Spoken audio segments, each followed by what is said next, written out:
रामकृष्ण हरी.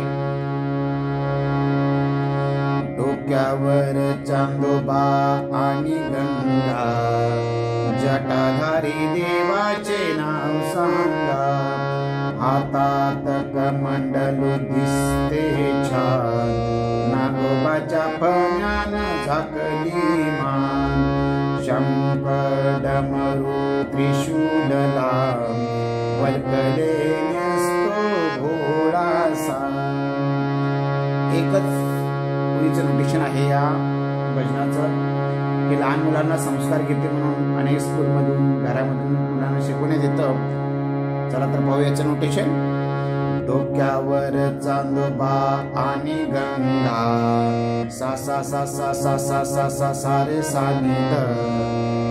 जटाधारी देवांचे नाव सांगा, नि नि रे रे ग ग प प रे ग रे सा. जटाधारी देवांचे नाव सांगा, नि नि रे रे ग प प रे रे ग रे सा. सेम ते पुढचं वेळ आहे. हातात कमंडलू दिसते छान, सा सा सा सा सा सा सा सा रे सा नि द.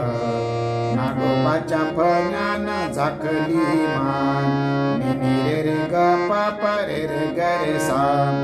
शंख डमरू त्रिशूलला, सा सा सा सा सा सा रे सा नि द.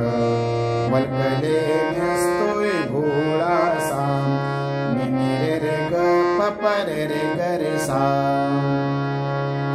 अतिशय एकाच ओळीचं नोटेशन आहे. छोट्या मुलांना नक्की शिकवा घरामध्ये. धन्यवाद.